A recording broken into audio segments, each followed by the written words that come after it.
வணக்கங்க. நான் உங்க பொம்மு சுப்பையா. நேற்றைய தினம் நம்ம வைகோ அவர்களுடைய மகன் துரை வைகோ பத்திரிகை பேட்டியில சொன்னதை மட்டும் அப்படியே சொல்றேன். மிஸ்டர் நயினார் நாகேந்திரன், மிஸ்டர் அண்ணாமலை, எங்க அப்பாவுக்கு 82 வயசு ஆகுது, நெஞ்சில பேஸ் மேக்கர் வச்சுட்டு கூட இருதயம் இல்லாம இந்த நாட்டுக்காக நடந்துட்டு இருக்காரு. நீங்க அவரை பத்தி என்ன பேசுறீங்க?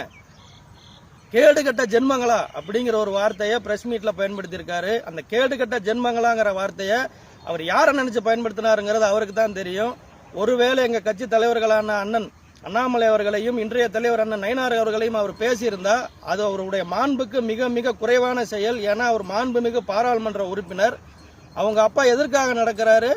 வைகோ அவர்களுடைய வரலாறு தமிழக மக்கள் அனைவருக்கும் தெரியும். எந்த ஸ்டாலினை எதிர்த்து வாரிசு அரசியல் என்று கூறி கருணாநிதியை எதிர்த்து கொண்டு கட்சியை ஆரம்பித்து கட்சியை உடைத்து தனி கட்சி தொடங்கினாரோ அதே ஸ்டாலினோட இன்னைக்கு சேர்ந்துகிட்டு தன்னுடைய வாரிசான உங்களுக்காக, அதாவது துரை வைகோவுக்காக இன்னைக்கு திமுகவோட இருக்காரு.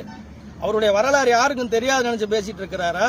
இன்னைக்கு எதற்காக நடக்கிறாரு? இதே வைகோவை மேடம் ஜெயலலிதா அவர்கள் தேச விரோத வழக்கில் பொடா ஆக்ட்ல கைது பண்ணி 1 வருஷமா உள்ள வச்சிருந்தாங்க. இதுக்கு முன்னாடி 5 தடவை நடந்தாரு, 16 தடவை நடந்தாரு பெருமை பேசுறீங்களே, எதற்காக நடந்தாரு?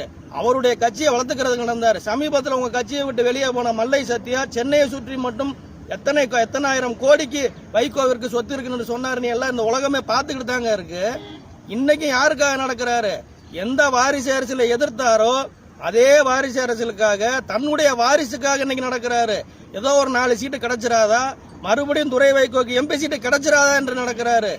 தமிழக மக்கள் அனைவரும் பார்த்து கொண்டிருக்கிறார்கள். இன்றைய தமிழக எதிர்காலத்தின் நம்பிக்கையாக இருக்கக்கூடிய பாஜக தலைவர்களை எதிர்த்து இந்த மாதிரி தேவையில்லாத வார்த்தைகளை பொது வழியில் நீங்கள் தொடர்ந்து உதிர்ப்பீர்களே ஆனால் உங்களுக்கு மக்கள் மரியாதை கொடுக்க மாட்டார்கள் என்பதை மனதில் வைத்துக் கொள்ளுங்கள். இன்னைக்கு உங்க அப்பா நடப்பாதை போயிட்டு இருக்க வீடியோக்கு கீழே போய் ஜெனரல் பப்ளிக் என்ன போட்டிருக்கான்னு பாருங்க. வறுமையில் கூட வாழ்ந்து விடு, வைகோ போல வாழ்ந்து விடாதுன்னு போட்டுட்டு இருக்கான். இதெல்லாம் பார்த்துட்டு பேசுங்க. மிஸ்டர் துரை வைகோ, பார்த்துட்டு பேசுங்க. 2026 நிச்சயம் நல்லதே நடக்கும். நன்றி, வணக்கம்.